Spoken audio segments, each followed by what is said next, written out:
Good morning, friends, and welcome to another edition of the Daily Devo. I'm Bob Branch, and I want to talk to you this morning about forgiveness and about forgiving. And I woke up at about 2 in the morning this morning, and I was doing my own juices, and I realized that in this whole thing that I had, in the national elections and the COVID pandemic and the racial unrest and the all the different things that are going on in our culture and in our society at this point in time, it's also charged, it's also divided, and I didn't I saw it, but I didn't see it. That I think I'm starting to stew in my own juices a bit in this, and I woke up in the middle of the night, and there I was stewing in my own juices, and I realized I need to forgive.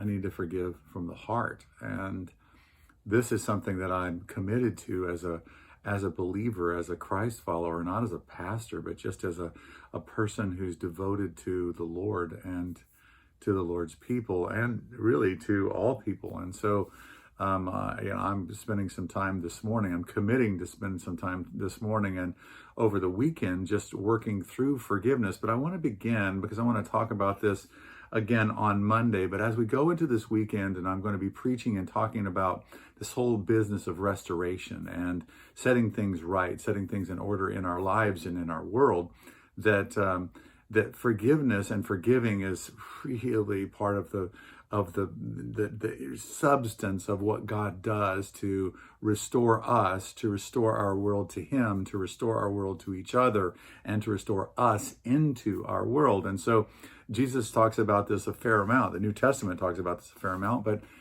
here's a story that you know, and I want to read it with a little bit of comment. This is from Matthew 18. Then Peter came to Jesus and asked, "Lord, how many times should I forgive my brother or sister who sins against me? Up to 7 times?" He thinks he's being super generous because it's like, no. I'll give you a couple of shots, but after that, we're all done. And Jesus answered, "I tell you, not 70 times, but 77 times, or 7 times 70. And as we were talking here, we're not talking about, Jesus isn't saying, so as soon as you get to 490, then, 489 and then 490, that's not what he's saying. This is a Jewish way of saying, no, there's never an end of forgiving that you need to do. And so then Jesus tells a parable of the way that the kingdom, the reign of God in our realm, in our world works. He said, therefore, the kingdom of heaven is like a king who wanted to settle accounts with his servants. And he began the settlement. As he began the settlement, a man who owed him 10,000 bags of gold was brought before him. Now, this is 10,000 bags of gold.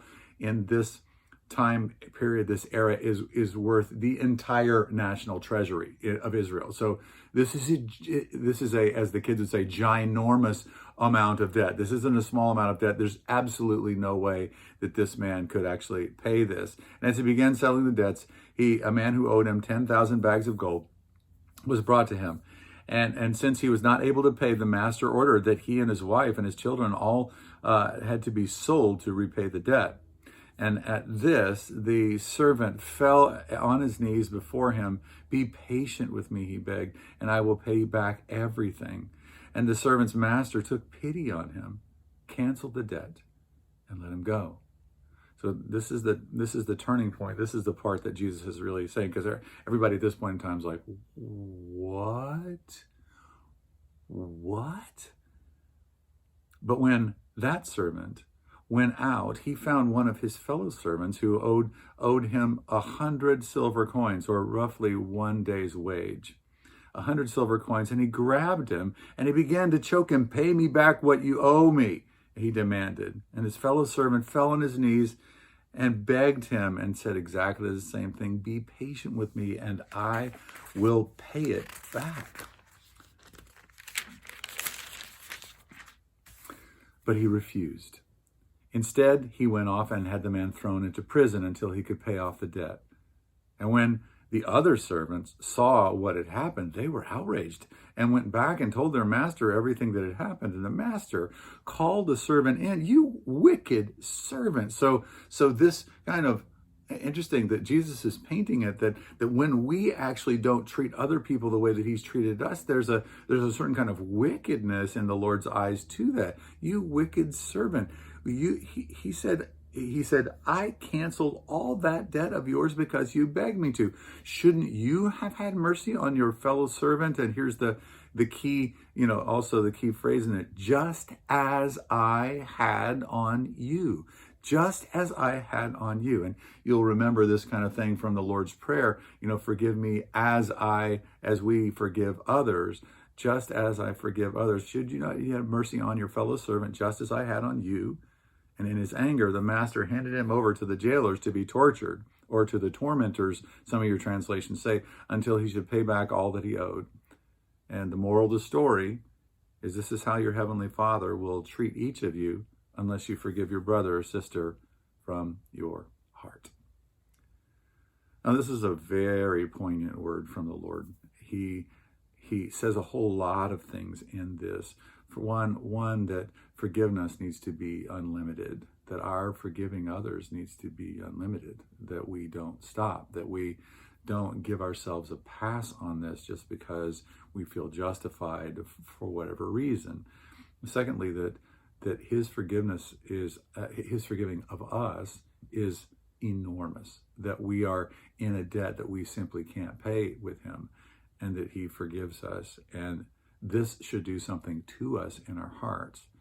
Thirdly, that debt that we have been paid is intended to now become, as you were, a comparison study on the small other things that other people that need forgiveness from us on, that we owe this great debt, we're forgiven.